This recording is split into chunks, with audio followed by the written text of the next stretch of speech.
what's going on with the draft right now as far as your mind? I mean, obviously, June 10th, that's when it's going to take place, but it's cut to 5 rounds. So how much are you thinking about that? And how much are you thinking about the modifications they're making to this draft, given that it's just 5 rounds? Man, it's definitely a lot to look into and think about.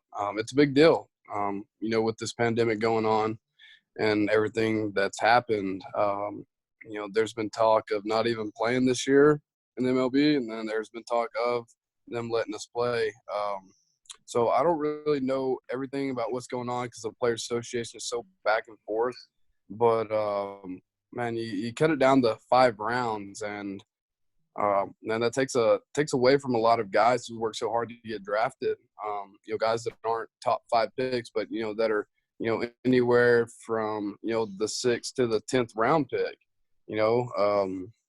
I just really feel for those guys. It sucks, but at least NCAA did give another year of eligibility back, which is great.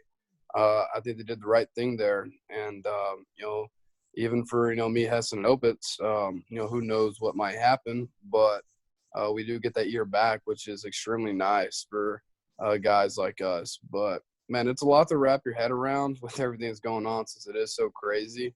But you just try not to think about it too much. I mean, it is what it is, going down to 5 rounds, and I've heard that they're going to do it all in one day instead of splitting it up. But who knows? We'll see. But yeah, it's definitely a lot to put your head around. But I just try not to think about it right now at this point, because we're still a month out from the set date they just came out with. Yeah, the deferred bonuses, I'm sure that's something that you've seen quite a bit in terms of what that's going to be. I mean, does that really run through your mind all that much in terms of money down the road, 2021, 2022? No, honestly, I think it's kind of smarter what they're doing, and I think it's smart for a lot of guys who don't go out and just blow everything. You know what I'm saying? Plus, it'll help with the tax takeouts and whatnot. But your money's not made here; it's made in the big leagues. So I think it's really smart what they're doing, and I think it'll be a good thing that they are doing that. But no, I'm not really too worried about it, honestly. Yeah, economically, you look at round 6 through 10 not taking place. I mean, by doing that, Major League Baseball is saving millions upon millions. And so I know it's kind of a back and forth between MLB and the union and everything that's involved there. So there's a lot to obviously digest in that regard.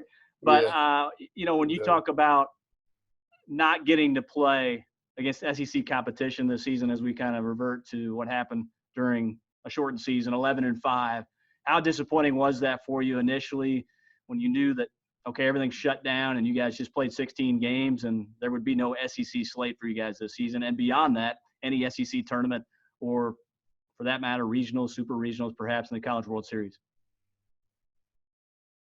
Yeah, definitely disappointing. Junior year coming in, this is supposed to be, the best baseball of your life, of your career. Your junior year, you're coming in.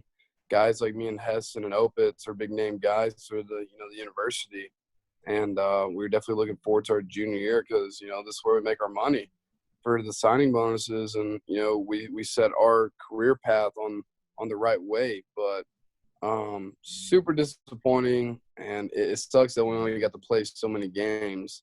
But we learn to live with it. We figure ways out to work, but we miss out on a lot of baseball. Obviously, the talent level of the SEC that it brings, we missed out on that prep for the upcoming draft.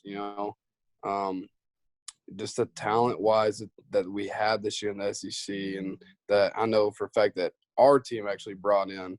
We didn't get to see our full potential because we started off kind of slow, so it definitely sucks. But it is what it is. It's life. You got to learn to deal with it, and we found ways around it so far to work out and get our work in and lift and hit and all that good stuff. So I guess it's not horrible, but it does suck that we miss out on all the competition going into SEC.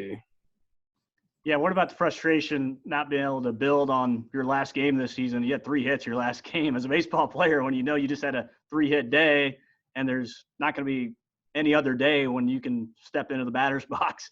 That's got to be just heartbreaking. Yeah, it's definitely sucks because I was in a little bit of a slope there for a little bit, and started to come out of it a little bit, and we figured some things out and started getting after it, and didn't get the build off of, like you said, off that last game that I had, because after coming back from Houston, I made a big jump, and not being able to continue to see what I could have done by the end of the year. Even for me and Hessen making, our third consecutive run to the World Series as a, what they used to say freshman duo. There's no telling what we could accomplish as a team just alone though. And it sucks, but I mean, at least I know where I stand now. Found things that I need to work on, which was good. And just got to continue to get better. If you look at the next level, how do you think you project in terms of the way they can move you around? Because playing shortstop, I think DVH kind of sets you up that way, knowing you have really good range, you have a great arm, you're really quick. But given that is the position you're playing currently, obviously you have the experience at the hot corner as well, and then you could play the outfield if need be. So, that could really translate to the next level. That gives you a lot of versatility, makes you a very dynamic player. So how much have you thought about that and how that kind of projects in terms of you being the total package, being able to play multiple spots? Yeah, no, I talked to a few teams, and a lot of them asked me, what if, they moved me to the outfield? Things like that. That actually honestly really helps, the fact that I can play multiple positions and I'm not just stuck to, say, just a first baseman or just a catcher or just an outfielder alone. I can play it all. So that definitely helps me out a lot in this, upcoming draft and whatnot. But I mean, just the tools that I bring, I'm able to, be athletic enough, and I'm, God-given talent enough to, go do things that a lot of players can't do, and that's play infield and outfield at the collegiate level or even, professional level. So it definitely helps me out in the long run for sure. The Lone Oak Soul. Apparently you bring that. Those are the words used by Casey Opitz. Describe to me the Lone Oak Soul on the guitar. Oh, Opitz, man. He's a character. Man, I actually grew up in a very musically talented family. My mom could play piano and she could sing. My dad played the drums, and I learned how to play the drums from him. I picked up on piano by myself. I've never taken lessons for anything. And, of course, I play guitar. My grandpa plays guitar, and my grandma play piano. My dad's sisters can play piano and sing. We just come from a very, very musically talented family. So just growing up around the music, honestly. But I was blessed to just have it all, honestly. My brother got the smarts, and I got all the athleticism and music talent. Just some quick hitters. What's your favorite song to play on the guitar? Probably Simple Man, honestly. Is there a backstory there? No, I mean, I just grew up. My dad listened to, 70s, 80s, 90s music growing up whenever I was a kid. So he was always playing some Leonard Skinner. He loved it. And we just kind of grew up around it. And so, I mean, I know a lot of the old throwbacks like White Snake and Poison and Motley Crue. That's what I grew up listening to. So just kind of picked it up from my dad. I think you told me at Media Day your favorite food is from Crispitos. Is that right? Crispitos. Okay. Where is that? Okay, so I said this would be quick, but I got to get the story behind it.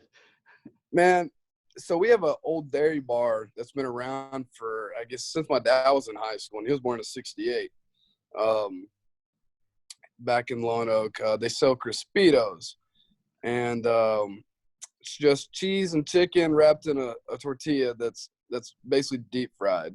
Wow. And they sell them there, and they sell them at all of our gas stations in Lone Oak. I have yet to find one anywhere up here in any of the gas stations here in Northwest Arkansas. So pretty bummed about that. But every time I go home, I definitely stop by and snag one. Nice. Diving stop or hitting a home run? What would you say is a finer moment? I'd say diving stop. Good answer, man. I'll let you go, man. Hey, Casey, all the best to you.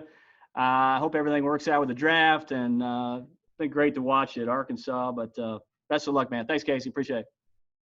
I appreciate it. Thanks for all the support.